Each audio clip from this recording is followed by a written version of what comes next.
ये है बीजेपी की पार्टी। और देखो इधर ही बिक रहा अभी, दवा दब बिक रहा। अभी दिखाऊंगा तुम्हें मैं। केले कहते हैं और सीधा गाय का कहते हैं, किधर से ले आज गाय के कहते हैं। आदाब दोस्तों, मैं आपके साथ जफर सिद्दीकी, आप देख रहे हैं पीआरबी। दोस्तों, जिस तरीके से गाय के नाम पर पूरे देश के अंदर जो है हाय हुल्ला मचा रहता है, यानी कि गाय को लेकर जो है तमाम कुछ गौरक्षक है, कथाकथित ऐसे लोग हैं जो किसी भी व्यक्ति को, यानी कि खास तौर पर मुसलमान अगर वो हो और मुसलमान सिर्फ कहीं पर गाय को ले जाने का ही भी काम कर रहा हो, कि मतलब चाहे वो पालने के लिए ले जा रहा हो, चाहे वो बाजार में लेकर जा रहा हो बेचने के लिए, बहुत से लोग हैं जिनका कारोबार है।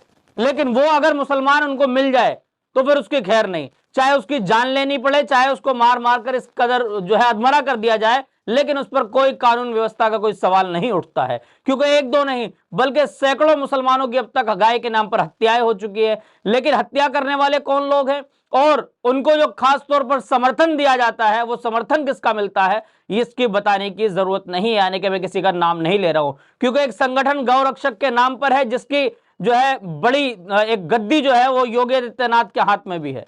योगी आदित्यनाथ भी उसके जो है कहीं ना कहीं जो है वो एक बड़े जिम्मेदार के तौर पर देखे जाते हैं। यानी कि भाजपा का समर्थन उन तमाम लोगों को है जो लोग गौरक्षक के नाम पर काम करते हैं। लेकिन साथियों, मैं आपको एक वीडियो दिखाने जा रहा हूं कि जहां पर भाजपा की जो है रैली चल रही है, जहां पर भाजपा का जो है सभा चल रही है, और बिल्कुल ठीक बराबर में वहीं बिल्कुल सामने गाय का गोश्त बिक रहा है।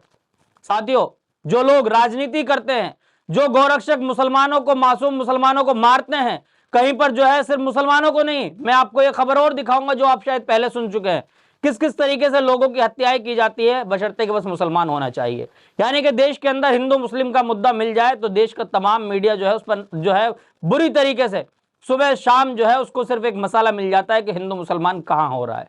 जब तक देश के अंदर हिंदू मुसलमान नहीं होगा, देश का मीडिया बिल्कुल शांत बैठा रहेगा, जैसा कि जनवरी की ठंड में बिल्कुल आराम से लिहाफ के अंदर या कंबल के अंदर सो रहे हो। अभी अगर कड़ाकी की सर्दी के अंदर भी अगर कहीं पर यह मिल जाए कि किसी मुसलमान को पीट दिया गया, किसी मुसलमान ने जो है कहीं पर कोई गलती कर दी, उसके बाद आप देखिएगा मीडिया ऐसा लगता है जैसे कि वो जून जुलाई की गर्मी में काम कर रही हो। मतलब कहने का यह है कि देश की जो मीडिया है लगातार वो सरकार की गुलामी करती है। साथियों, में एक वीडियो दिखाने जा रहा हूं आपको, जिस वीडियो का मैंने जिक्र किया है वो वीडियो मैं आपको दिखा देता हूं। एक्स पर पोस्ट की गई है, आस मोहम्मद सैफी करके एक एक्स पर हैंडल है। उन्होंने लिखा कि एक तरफ भाजपा की रैली और दूसरी तरफ बराबर में बीफ बिक रहा, वीडियो वायरल केरल का बताया जा रहा है।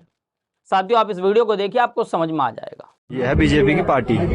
और देखो इधर ही बिक रहा अभी, दवा दब बिक रहा। अभी दिखाऊंगा तुम्हें मैं। केले कहते हैं और सीधा गाय का कहते हैं, किधर से ले आज गाय के कहते हैं। जी हाँ साथियों, आपने इस वीडियो को देख लिया। इस वीडियो को देखकर आपको क्या लगा कि जो व्यक्ति वीडियो बना रहा है उस व्यक्ति ने पहले भाजपा की रैली दिखाई, उसके बाद ठीक वहीं का जो है इस तरीके से मूव किया कैमरे को, तो सामने जो है वो तमाम गोश्त की दुकानें थी।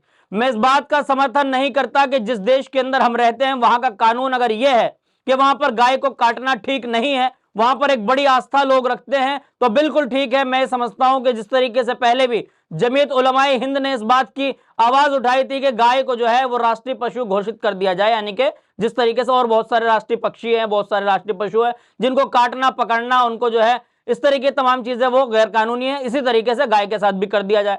लेकिन गाय के साथ कैसे हो जाएगा? गाय के साथ हो जाएगा जो इनके मंत्री जो पीयूष गोयल है, वो जो पिछले दिनों ओमान गए और वहां पर बीफ का हलाल सर्टिफिकेट ले रहे थे। ये तो खुद बेशर्म है, लेकिन राजनीति भी गाय के नाम पे करनी है, बेशर्मी भी खुद ही करनी है। लेकिन अब कहां है वो गौरक्षक? खास तौर पे पिंकी भैया कहां हैं, जो कि हिंदू रक्षा दल के राष्ट्रीय अध्यक्ष है। एक वो है दक्ष चौधरी, जिसने बड़ी बड़ी दाढ़ी बढ़ा रखी है, उसकी शक्ल भी जो है जोकर जैसी लगती है। अभी तो खैर पिछले दिनों उसको पुलिस ने गिरफ्तार किया। कहां है वो तमाम लोग? जाइए भाजपा की उस सभा के ऊपर जाकर हमला कीजिए अगर दम है आप में। जिस तरीके से मुसलमानों पर, कमजोर मुसलमानों पर आप जो है अपना दम दिखाते हैं, जाकर दिखाइए दम। जिस तरीके से वहां पर खुलेआम दुकानें खुली हुई है, यहां पर मुसलमानों की मुर्गे की दुकान बंद कर देते हैं, वहां पे तुम्हारे क्या बोलूं मैं साथियों, मतलब ये मर्यादा के खिलाफ हो जाएगा, नहीं बोल सकता मैं। जाइए, चले जाइए ना वहां पर, कराइए दुकानें बंद। और आपके आका जो वहां पर ओमान गए थे लाइसेंस लेने के लिए, उनसे भी जाके बात कर लीजिए, और जिस पार्टी के वो मंत्री है उनसे भी बात कर लीजिए। साथियों, भारत जो है इस वक्त में दुनिया का दूसरा नंबर का बीफ एक्सपोर्टर बन चुका है, लेकिन भारत के मुसलमानों को बीफ के नाम पर एक के बाद एक की हत्या कर दी जाती है। एक दो नहीं, ना सिर्फ जुनैद की हत्या हुई, अखलाक की हत्या हुई, कासिम की हत्या हुई, साथियों हजारों नाम ऐसे हैं जो बेकसूर मुसलमानों को मार मार पीट पीट कर मार दिया गया। कुछ वक्त के लिए उनकी बातें, आवाजें उठती है कि जस्टिस फॉर जुनैद नासिर, उसके बाद सब भूल जाते हैं। और शर्म तो तब आती है जब सरकारें भी इस पर कोई काम नहीं करती है। मैं समझता हूं इस तरह का कोई भी मामला हो, फास्ट ट्रैक में उसका मामले की सुनवाई होनी चाहिए। जो भी आरोपी है उसके खिलाफ ऐसी कार्रवाई होनी चाहिए कि किसी की हिम्मत ना हो, लेकिन नहीं होती, क्योंकि मुसलमानों की जानें इतनी सस्ती है। मैं समझता हूं कि नहीं कह सकता साथियों, बस मैं समझ रहा हूं साथियों। एक वीडियो दिखाने जा रहा हूं आपको। शैतान सिंह मेर एक व्यक्ति है जिसने अपने एक्स पर लिखा, यह गौरक्षक दल जैसी बीमारी पचवाड़ा दौसा में भी फैल गई है। इन आगे नहीं बोलूंगा, वो गाली लिखी है, को रात को खेत में पानी मेरने के लिए बोले तो इनकी फटकर कांपने लग जाएगी, इस तरीके का वर्ड लिखा है उन्होंने। और जो लोग यहाँ पे खड़े हुए हैं ये कह रहे हैं कि हम जो है यहाँ पर खड़े हुए हैं, हम टोल टैक्स पर खड़े हुए हैं और हम जो है यहाँ पर गौ माता की रक्षा कर रहे हैं।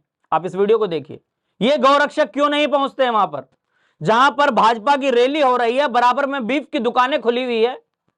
और कहां है वो लोनी के एक विधायक है नंदकिशोर गुज्जर, लोनी के विधायक, आप भी जाइए ना, आपकी पार्टी की वहां पर सभा चल रही है।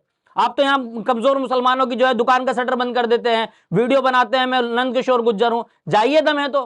कहां है नंदकिशोर गुज्जर? जाइए ना अपने आका के खिलाफ, जाइए वहां पर जाके कराइए बीफ की दुकानों को बंद। जहां पर आपके आका चिल्ला रहे हैं, भाजपा के लोग वहां पर जो है सभा कर रहे हैं, सामने बीफ की दुकानें खुली, जाइए करिए अपने आका के खिलाफ विरोध। जब समझूंगा ना, कमजोर मुसलमानों को मारना पीटना, कमजोर मुसलमानों की जानें ले लेना, कोई मुर्गे की दुकान खोलकर अपनी जिंदगी बसर कर रहा है उसकी दुकान बंद करा देना, ये कि हाँ हमारे बिना नहीं खोल सकते।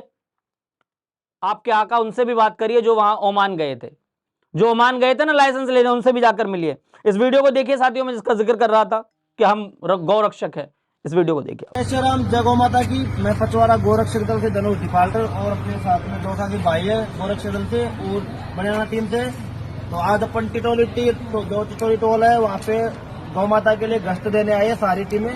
गौ माता के लिए अपनी जान तक हाजिर है। जय श्री राम, जय गौ माता की, जय श्री राम। साथियों वीडियो देख लिया आपने। साथियों अब आपको मैं खबर दिखाने जा रहा हूं। खबर क्या है? खबर यह है, खबर भले ही पुरानी है लेकिन मैं आपको बता देता हूं कि एक गौरक्षक ने जो है इसलिए एक व्यक्ति की हत्या कर दी, मिश्रा की हत्या कर दी, यानी कि ब्राह्मण की हत्या कर दी, ये समझ करके वो मुसलमान है। वो खबर आपके स्क्रीन पर लगा देता हूं, आपने पिछले दिनों सुनी होगी, फरीदाबाद की, गुरुग्राम की खबर थी। सोचिए साथियों कि मतलब मुसलमान समझकर उसकी जान ले ली गई और बाद में ये कहा गया कि हमें ये पता नहीं था कि ये शर्मा है या मिश्रा है। मतलब मुसलमान की जान इतनी सस्ती है, जो चाहे ले ले। लेकिन साथियों ऐसा नहीं है, ये देश सबका है। वो कहते हैं कि ये देश जो बना है, ये देश सबकी कुर्बानियों से बना है, किसी एक व्यक्ति का देश नहीं है। साथियों एक वीडियो और आपको दिखाता हूं। एक व्यक्ति है, ये दिल्ली में जो है अक्सर 100-200 रुपए जो लोग माइक लेकर घूमते हैं, जो चाटुकारिता करते हैं सरकार की, उनके सामने आकर ये पकड़ पकड़ बोलता रहता है। इसकी वीडियो देख लीजिए आप, किस तरीके की बात कर रहा है कि इतने करोड़ हिंदू हैं, सड़क पर उतर जाएं, सुप्रीम कोर्ट को चुनौती, सुप्रीम कोर्ट को सीधा चुनौती दी जा रही है। इस तरह की वीडियो भी देख लीजिए आप कि कैसे ये मतलब सुप्रीम कोर्ट को, देश की न्यायालय को चुनौती दे रहा है। ये वही सुप्रीम कोर्ट है जिसने कल एक बेटी को न्याय दिलाने का कहीं ना कहीं काम किया है। मैं समझता हूं उस बेटी को कल कितना सुकून मिला होगा, जो बेटी कल तक ये कह रही थी उन्नाव की बेटी का, क्या मैं अगले 5 मिनट जी पाऊंगी या नहीं। उस पर कल सुप्रीम कोर्ट ने संज्ञान लिया। सुप्रीम कोर्ट ने यह कह दिया कि जो व्यक्ति जेल के अंदर है, जिसका नाम कुलदीप सिंह सेंगर है, कुलदीप सिंह सेंगर जेल में ही रहेगा, बाहर नहीं आएगा। उसकी जो जमानत रद्द की गई थी हाईकोर्ट द्वारा, उस पर स्टे लगा दिया सुप्रीम कोर्ट ने। उसी सुप्रीम कोर्ट का हम दिल से सम्मान करते हैं कि वो सुप्रीम कोर्ट पे एक आखिरी लोगों की जो उम्मीदें बची हुई है। साथियों अब आपको मैं एक खबर और दिखा देता हूं। खबर है गाजियाबाद की। गाजियाबाद में एक संगठन चलता है जिसका नाम है हिंदू रक्षा दल, जिसके राष्ट्रीय अध्यक्ष पिंकी भैया हैं। खैर नाम से भी कुछ अजीब सा लगता है, पिंकी और फिर भैया लगाना आगे, लेकिन बहरहाल जो भी है, हम किसी पर टिक्का टिप्पणी नहीं कर सकते। उनके ही संगठन के कुछ लोग जो है वो बहुत सारे तलवार लेकर बैठे हैं, बहुत सारे तलवार हाथ में लिए सामने लग के जो है, और ये कह रहे हैं कि हमारी बहन बेटी के साथ कोई छेड़छाड़ करेगा, हम शस्त्र बांटने का काम करेंगे और हम उसकी रक्षा करेंगे। कहां है यूपी की पुलिस? कहां है योगी आदित्यनाथ आपकी पुलिस? सवाल है आपसे कि योगी जी अगर ये लोग इस तरीके से करेंगे, फिर अगर दूसरे लोग किसी मुहर्रम के मौके पर भी अगर वो मैं समझता हूं कि जैसा कि जंगे लड़ी गई थी उस याद को ताजा करने के लिए मुहर्रम के वक्त पे लोग जो है तलवार लेकर जब बाहर निकलते हैं, आपकी पुलिस एक मीटिंग करती है, ये कहती है कि भैया आइए और आप कोई तलवार लेकर बाहर नहीं निकलेंगे, मैं सम्मान करता हूं। मैं समझता हूं किसी भी तरह का आंदोलन में कोई भी तलवार किसी भी जो है किसी भी आयोजन में किसी भी रैली में कोई तलवार कुल्हाड़ी ले जाने की इजाजत नहीं होनी चाहिए। मैं समझता हूं इस बात का, मैं सम्मान करता हूं। लेकिन जो लोग ये तलवार बांटने की बात कर रहे हैं इनके खिलाफ कार्रवाई कौन करेगा? योगी आदित्यनाथ आपकी पुलिस कब जागेगी? खासतौर पर गाजियाबाद जो कि नोएडा से बिल्कुल मिला हुआ, गाजियाबाद की पुलिस कहां है? गाजियाबाद की पुलिस, गाजियाबाद के डीएम, उत्तर प्रदेश की पुलिस, उत्तर प्रदेश के डीआईजी, सभी लोगों को खुली चुनौती ये व्यक्ति दे रहे हैं। तो अब आप पूरी वीडियो को देखकर क्या को सोचते हैं कमेंट बॉक्स में अपना राय जरूर दें, क्योंकि लगातार हम उन तमाम मुद्दों पर बोलते हैं जिस पर मेन स्ट्रीम मीडिया की चुप्पी रहती है। मेन स्ट्रीम मीडिया बिल्कुल नहीं बोलता है, उन तमाम मुद्दों पर हम बेबाकी से बोलते हैं। और साथियों, जिस तरह की खबर हम ढूंढ कर लाते हैं, ये तमाम खबरें आपको तक पहुंचाते हैं, आपकी जिम्मेदारी लोगों तक पहुंचाना। अगर आपने अभी तक हमारा चैनल पीआरबी को सब्सक्राइब नहीं किया तो चैनल को सब्सक्राइब कर लें, बेल आइकन बटन को जरूर दबाएं ताकि सबसे पहले वीडियो आपको मिल सके। फिर मिलूंगा किसी वीडियो के साथ, देखते रहिए पीआरबी।